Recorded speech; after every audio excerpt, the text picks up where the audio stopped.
Hey, everybody. Welcome to the FTN Network Schatz and Tanier NFL podcast for December 18th, 2023, Monday morning, reviewing week 15, or most of it at least, in the National Football League. I am Aaron Schatz of FTNFantasy.com/DVOA. He is Mike Tanier of TheMessenger.com walkthrough fame. And we're going to talk about this week in the NFL. And don't forget that if you are watching us live, which we do Monday and Thursday at 11 a.m. Eastern, you can make comments or ask questions, and we will talk to you about this week's games. Obviously, the big game this week was the unexpected complete ass kicking of the Dallas Cowboys by the Buffalo Bills. I think that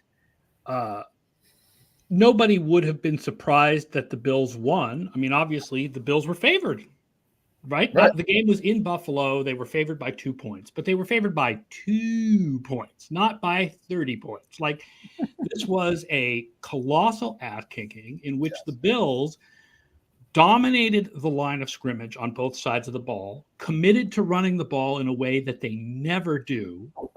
Took advantage of a Cowboys run defense that, this is interesting, had a very different, they were 6th in run defense DVOA, but something like 28th in success rate allowed going into this game. Okay. They had just had good plays at good times to have a good DVOA, but you saw that success rate problem. The Dallas Cowboys defense dropped from 6th to 16th in run defense based on this game alone. Wow. And that's 49 rushes, by the way, for the Buffalo Bills, which would have been unheard of a couple weeks ago with Ken Dorsey coordinating them, but unbelievable success running the football. Absolutely stunning. Also, I want to point out, we're going to be praising the Bills here in terms of how good they were fundamentally, how good they're supposed to be fundamentally. Only one penalty. And by the way, James Cook. Ty Johnson had like 6 yards of carry or something. Right. I mean, it was every run. Dallas, meanwhile, missed Zach Martin, who went out early with an injury. Right. He was definitely missed. Prescott looked shaky in the pocket. He encouraged the storyline that he struggles on the road and that he's not the MVP. And the Bills' defense has completely come around after that terrible middle of the season. Bills defense was 6th in the league in the first 5 weeks.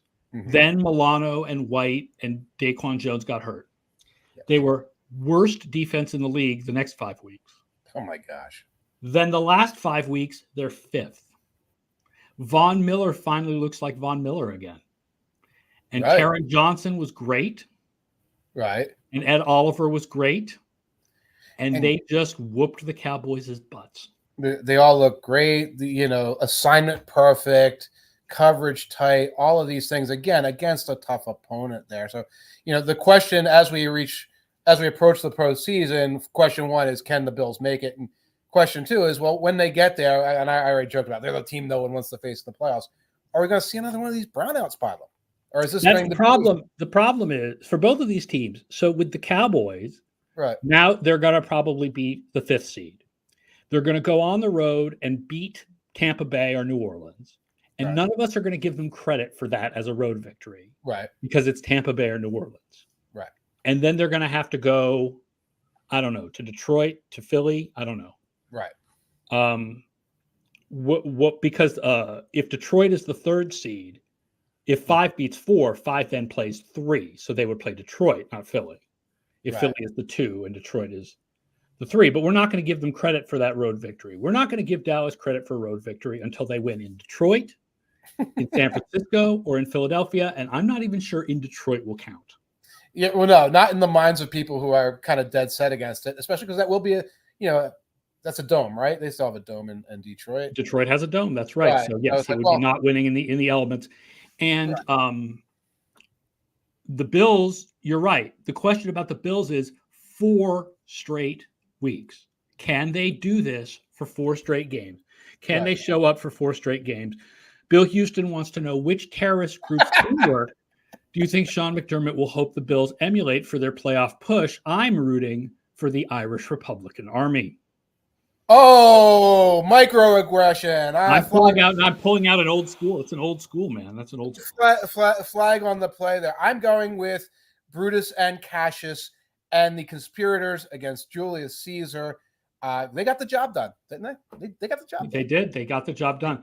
Camden Cap says the Lions-Cowboys matchup in a couple of weeks should be interesting.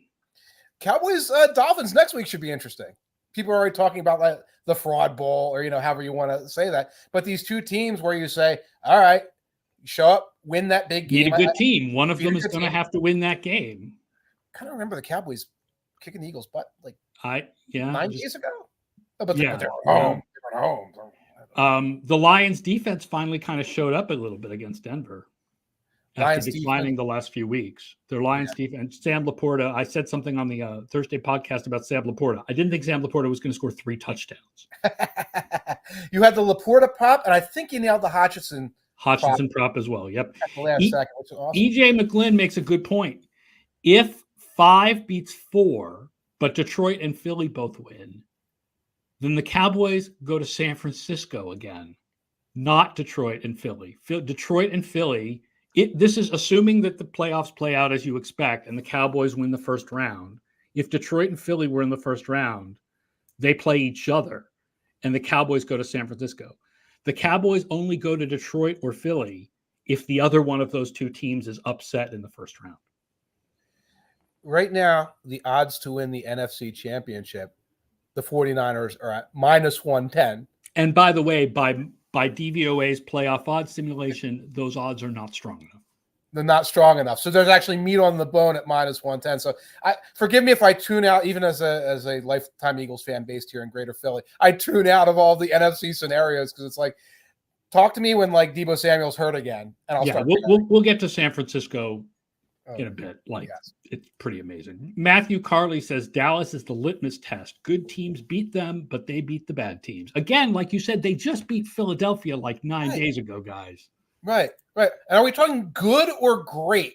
When you talk about like the 5 or 6 teams that you would put at the top of the list, that's different than saying, I don't know, the Bengals or a good team, I suppose. Right. What was your biggest surprise of the week? The Colts. I keep waiting for the Colts to fall apart. Like they beat all these. They beat the Patriots and these last place teams. I'm like, well, yeah, that's who they are. They go out there against the Steelers, where it's like, okay, this is going to be where the Steelers sort of take care of their business.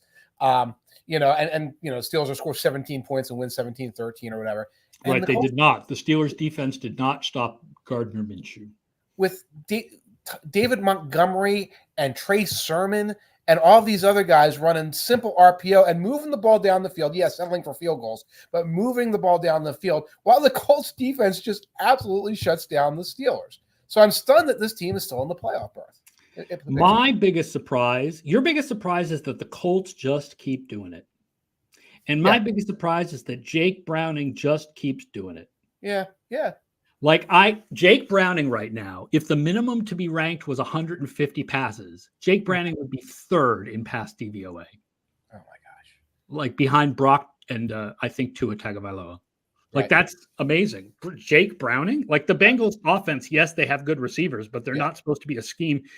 It's not supposed to be like Miami or San Francisco where you just plug in a quarterback. Like Jake Browning, with every game that he continues to play well, we have to start saying, okay, backup quarterback plays well in 1 game, whatever.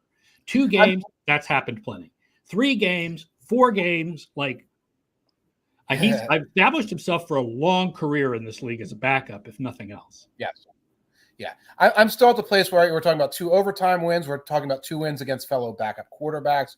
And we're still talking about until Jamar Chase got hurt, which I think was in the 3rd quarter of that, somebody who inherits one of the 3 or 4 best receiving corps in the NFL, a stable 5-man offensive line that has been healthy and is full of veterans and former Pro Bowlers, et cetera, et cetera. Yeah. So, and again, we have this thing where Zach Taylor can't coach. All he's done is take a team to the Super Bowl and take a team to the AFC Championship game and win a bunch of games with Jake Browning. But his system's not flashy like Mike McDaniel. He doesn't give great sound bites. But he's from the McVay family, so it's a lot of similar concepts. it's a lot of similar concepts, and there are a lot of screens, and they've been getting Joe Mixon involved. So credit to Jake Browning, but I don't find him as big a surprise as, oh, the Colts are finding a way to win with nothing but backups up and down their offense. So that gets us into a discussion of the very, very messy AFC playoff race. Yes. So let's assume, to start with, that Miami, Kansas City, and Baltimore are in.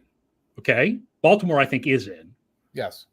That leaves these as the playoff odds for the next group of teams. Cleveland, 88%.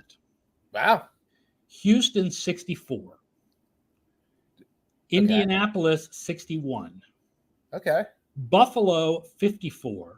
Oh, sorry, I skipped Jacksonville. I'm sorry. Yeah. I skipped Jacksonville. Okay, Cleveland, 88. Jacksonville, 73. Yes. Houston, 64. Okay. Indianapolis, 61. Buffalo, 54. Cincinnati, 31. Denver, 26. Pittsburgh, even though DVOA has inexplicably liked them all year, 4%, they're pretty much out. 4% pretty much out. They've been losing games they cannot afford. Even though the Bengals are 7-7 and Pittsburgh are 7-7, because of the way tiebreakers work. Right. Pittsburgh's basically out of it, but Cincinnati is in it. Right. And one of the things you're looking at, the Broncos, Cincinnati's 8-6. That's why Cincinnati's 8-6. Cincinnati has bad tiebreakers except against the Bills. They have a head-to-head over the Bills. Broncos have bad tiebreakers, but they have a head-to-head over the Bills. So if everyone finishes around 9-8, etc., there are some of these scenarios that kick in that work terribly for the Steelers. They work pretty well in Jacksonville's favor. For example, Jacksonville has a sweep of the Colts on their resume, which helps. So that impacts all of these. But the other question, of course, is moving forward, who's going to win enough games? Forget the tiebreakers moving in the past. What are these teams going to be able to do over the next couple of weeks? The thing with the tiebreakers is the Bills, someone said to me 54% seems really low because if they win out, they make the playoffs. Well, yeah, but that means they have to win out. Like, okay, sure, they beat Easton Stick and they beat the Patriots. Right. That game in the final week is in Miami. Mm-hmm. And Miami is currently a little bit higher in weighted DVOA than Buffalo is. And right. both Miami has the are they for real, can they beat a good team question. And Buffalo has the are they for real, when are they going to fall on their face against a good team question. So I don't think it is by all means, it is not guaranteed that Buffalo wins out. And I think if they beat the Chargers and the Patriots, I don't have numbers right in front of me right now, but lose to Miami, yes, their chances of making the playoffs are kind of low. Right. That's a very low probability there. Again, because Ryan Knowles says they probably make the playoffs if they win out, but even that is not guaranteed. Yeah, I was wondering if that was certain, because I think there's a scenario where if they win out, the Colts win out. I don't want to say because the Colts and Texans. The biggest thing for the Bills is if Miami has to lose. Miami has to lose to either Dallas or Baltimore, which based on DVOA is very likely that they would lose one of those games, right? The most likely scenario is that Miami loses one of those two games, but not both of them. Okay. Yeah. You also have, here's the Colts' next three games: Falcons, Raiders, Texans. Ooh, boy. Yeah. Well, CJ Stroud should be back by that last one, but yeah. And Stroud should be back. Yeah. The Texans have a tougher schedule coming up along the way. So there's a lot of variables, and then you factor in injuries. I don't know what Michael Pittman's health concussion protocol moving forward is for the Colts. Looks like Jamar Chase and DJ Reader are out for the Bengals as they try to assert themselves. Pittman may be gone for a game, but Chase is probably gone for the rest of the season. Chase and possibly Reader, because Reader's injury looks serious. Yeah. So Reader is definitely gone for the rest of the season. Yeah, is that official? I think that's pretty. I think his injury is worse than Chase's, isn't it? I don't remember exactly what it is, but. And then you get C.J. Stroud back, and I guess you get Will Anderson back, but there's still not a lot there in Houston because there's so many other guys they lost. And this is where the Bills, we've talked about their injuries ad nauseum, okay? Because as important as those players are, they are not the quarterback and the star receiver, et cetera, et cetera, et cetera.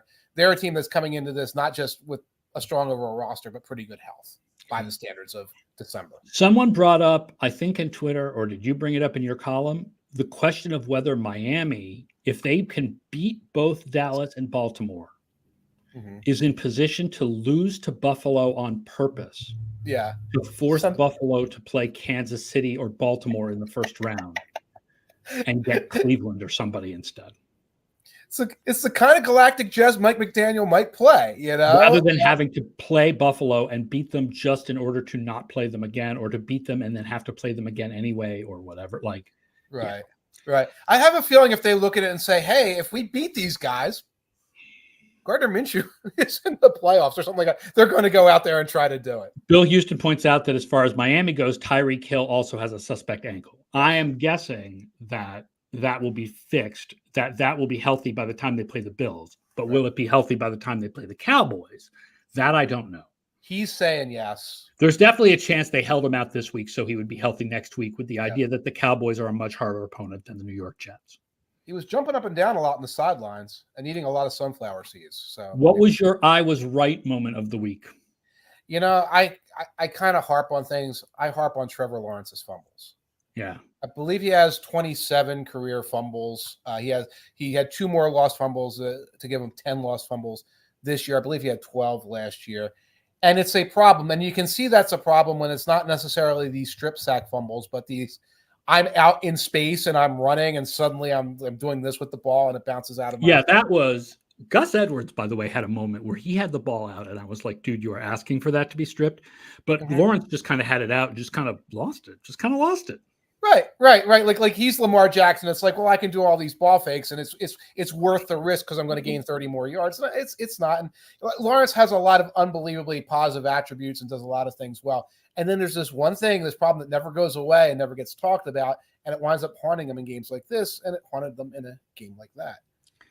I was right. I would like to say it's the Bills, since I was Mr. Bills bandwagon in the preseason. And since I've talked about how the Bills are better than their record for, running all those lists of the best 6-6 teams of all time or whatever. But I doubted them going into this game. Cowboys were higher in weighted DVOA. I doubted the Bills defense. I picked the Cowboys to cover, certainly. And I said the Cowboys money line was a good bet. So I can't say that. Yeah. So instead, I guess I'm going to go with the Ravens because I'm the driver of the Ravens bandwagon now. Now, the Ravens were not that impressive this week because of the fact that their defense let Jacksonville constantly get into scoring position and then miss field goals and fumble and that horrible clock management, which is all Lawrence's fault, by the way. I don't think that's Doug Peterson's fault. If Lawrence takes a shot into the end zone they're fine, right? Right. The Ravens DVOA has actually dropped a little bit, despite the fact that they've been over 25% in 4 straight games. That's how high they were before these last 4 games. Wow. That's interesting because it's like the course correction is happening, but they're leveling off at 10-3. That's still really, really good. Right. So you take the helium out, but they're still at this level where they're beating a Jacksonville team. Again, on not their best night, especially when Lamar Jackson's got 10 yards of open space in front of him and an open. He had a couple of catches too. They had a couple of pretty amazing catches that you can't duplicate. That the Likely kid, man, he is coming around. Michael Bunda says, is the Ravens offensive play calling holding them back, or do they just not have the weapons to push the ball downfield? I mean, I think they've pushed the ball downfield. They hit Kohler lead deep. They hit Likely deep. They've tried Beckham deep a couple times. Right? Yeah. Beckham had a good deep route where he just couldn't hold on to the ball. It's definitely, it's a lot different than it was with Greg Roman. Yeah. I like storylines that just keep carrying over from year to year and personnel to personnel. You change coordinators, and is the play calling a problem? You change coordinators against the play calling a problem. I don't know. I mean, there are some limitations to Lamar Jackson's game, and I don't think he sees deep middle 15 to 25 yards particularly well. Not comfortable throwing there unless it's Andrews. But you're right. They're pushing the ball downfield. They're doing a variety of things on offense. And they moved the ball pretty well, particularly in the second half. They settled for too many field goals. Yeah. We usually review the reverse post-game win expectancy games. There were none this week. There was a game that was 50-50, which is Bengals and Vikings. Bengals. Oh, well, that makes sense. I thought it was going to be Houston versus Houston. That exciting. Oh, yeah, that one also. That one actually came out with Houston with like 60% or 65%. Okay. Camden Cap says, I thought the Ravens' problem is that they are consistent like a struggler who strikes out a lot. No. Meaning that they have big plays, but then a lot of losses? I think of them as more of a line drive hitter. Yeah, because the running game is constantly getting 3s, 4s, and 5s. So I feel that, yeah. And they slap singles. And it's the last caller talked about the screen game. And there's going to be a lot of sort of screen game and quick game and things like that. That's kind of what you want in this offense. But then you don't get that many home runs. Yeah. But I do feel like it's not Lamar Jackson's best thing to go deep, but he's definitely passing deep better. And he's got better receivers with Flowers and Beckham, and the tight ends do go down the seam. And better rhythm. I don't feel like the Ravens. I don't look at the Ravens offense last night and go, oh, the problem is they weren't going deep a lot. No, or that this is all hinky and it's all like sort of designed to hide a guy. It's not like that at all. Man, we're drilling down on the Ravens after a 23-7 victory over a playoff team last night. Yeah. So like we set the bar. The bar is set at 49ers here. Anyone who's not the 49ers we're going for. Speaking of which, I'm going to count up the weighted DVOA, not the top 10, but the top 13. Because in weighted DVOA, which gives more strength to recent games, there are only 13 positive teams right now. That sounds right. Let's go. Tampa Bay is 13th. Oh, God. They're trending one. They actually looked pretty good yesterday. I joked about how I couldn't remember the game. I remember the game. They're up from 23rd last week because of, I think what happens is that a couple of their past bad games really fell in weight, and then they had the win this week. All right. Houston is 12th in weighted. Case Keenum, Noah Brown, Devin Singletary. Jacksonville is 11th. Wow. That's Cleveland 10th. Nice. And essentially tied with them is Cincinnati 9th. Remarkable. Philadelphia is 8th. All right. Feels better now than it did like 3 weeks ago. And again, I don't feel like Philadelphia is a lot closer to Cincinnati than I would put them. Right? If I was subjectively doing this, there would be a big gap here between Philadelphia and the next few. This would probably be where the tier starts. Yeah, but it's not. The tier actually, Detroit is 7th. Okay. And then you have the tier. Okay. I would have put then you have the top 6. Here we go. Okay. Dallas down 3 spots, 6th. Yeah, that's a reasonable adjustment. Kansas City still 5th. Okay. Starting to like everything that's not Kadarius Toney is working. Okay, sort of. Buffalo 4th. All right. Looks better now than it did a month ago. Miami 3rd. Convincing win yesterday. Very convincing. Then a big gap. Yeah. Then Baltimore 2nd. And then a big gap. Then an equally big gap. Oh, God. San Francisco has a weighted DVOA of 52.1%. They are the first team to ever have a weighted DVOA over 50% as of week 15. 2007 Patriots? We're lower than this by this point because they had those close wins at the end of the season. Dallas by this point, in weighted DVOA, by this point, the Patriots of 2007 were lower. In total DVOA for the whole season, the 49ers are now the number 3 team of all time. Okay. They have passed the 98 Broncos and the 85 Bears, and they are only behind the 2007 Patriots and the 91 Redskins. We are 2 of the best teams in history, according to everyone, but according to our statistics. The 49ers have 6 straight games at 50% or more. They have 3 straight of 70% or more, which has only happened 2 other times in history, which was the 1989 49ers and the 1996 Packers. Wow, that's a Brett Favre team and a Montana team. And Purdy is now in line to be the 5th quarterback season ever to top 50% passing DVOA for a quarterback. Marino, Brady, Manning, Purdy. But he's not the MVP because he's the only guy who has good receivers. Well, I think Prescott, at this point, if Allen plays really well in the next 3 weeks and the Bills win out and the Bills win their division because Allen carried them to it, then Allen has a good shot. Otherwise, at this thing, I think Prescott kicked it away, and I think it's Purdy. I think Purdy is at minus 190 right now, and he said after the game that he believes the MVP should be Christian McCaffrey. Yes. Yeah, I hate it here. Matthew Carley points out part of the reason the 49ers have such a high DVOA for this week's game is that the Cardinals had insane fumble luck, fumbling 5 times and keeping them all. Oh, wow. Interesting.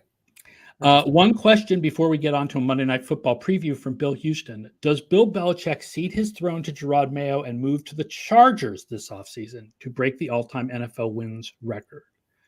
I'm sort of partly on the idea that Washington makes more sense, partly because the Patriots would want, because I think that that ownership would be willing to give up stuff to the Patriots to get him, and partly because I think the Patriots still would want him in the NFC, not in the AFC. Right. I think that the Commanders, when the time comes, will make a very compelling offer to Belichick. Will make a compelling offer to Kraft if that becomes necessary. I also don't see Belichick ceding his throne to Mayo. I think There's some discussion going on now in Boston that Mayo might be rubbing people in the organization the wrong way. So Mayo may not be the heir apparent in quite the way that people think. And why are you doing that? Why are you doing that? If you're going to get rid of Belichick, they honestly should have a clean slate and just start over with someone, preferably with a Shanahan-y offensive Bobby Slowick type person. Right. This is not a hereditary monarchy. This is a meritocracy. Monday Night Football: Eagles 10-3 at Seahawks 6-7. Seahawks make the playoffs 57% of the time if they win, 13% if they lose. Eagles, of course, are pretty much in at this point. And we don't know who's playing quarterback in this game at all. Interestingly, the Seahawks' problems match problems of the Eagles' defense. Okay. Seahawks in the red zone are 30th. Eagles in the defense in the red zone 28th. Seahawks on third downs 28th. Eagles defense on third downs 32nd. Oh gosh. And you can see it with both teams. When I'm thinking of the Seahawks games I watch, like they do move the ball down the field well, and execution just gets terrible near the red zone. I think part of it is you can't stretch the DK Metcalf bomb and then create opportunities underneath there. And you said, I don't know if you said something on Twitter, if you were suggesting this or someone else was suggesting this, that nobody has had COVID in the NFL for 2 years. Right. Interesting. So Jalen Hurts has an illness. He has an illness, and he's going to be taking a separate flight, and I'm sure he's drinking a lot of Gatorade and taking some Tylenol right now. But if we don't know what illness that is, but no one has had COVID for 2 years. No one has had COVID, but a lot of people have had illnesses that have spread around their team and gotten better in about 7 or 8 days later. Yeah. Geno Smith is 4th on passes up the middle, where the Eagles' defense is 27th. But Geno Smith might not be playing. Geno Smith may not be playing. Geno Smith struggles against blitzes this year, but the Eagles are actually much better when they do not blitz. Yes. But also Geno Smith may not be playing. And Drew Lock is bad at football. Yes.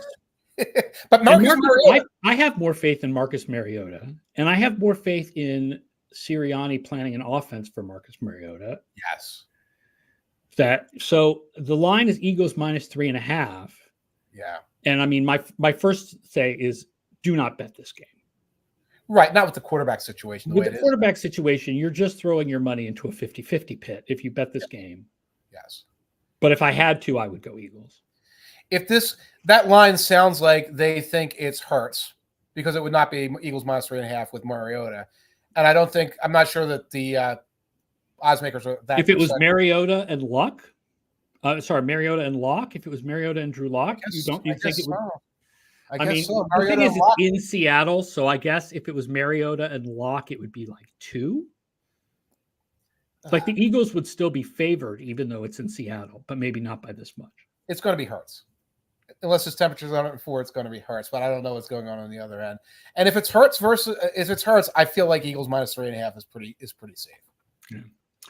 All right, that does it for today's show. Thank you. We had a lot of viewers today. We had a lot of comments. We love that. Please tell your friends. Spread the word about the show. Mondays and Thursdays, we are here at 11 a.m. Eastern talking football with you. So we are going to be back on Thursday at 11 a.m. previewing Week 16. Until then, please enjoy Monday Night Football. Read our stuff on the internet, and we will see you Thursday morning. For Mike Tanier, I'm Aaron Schatz. So long, everyone.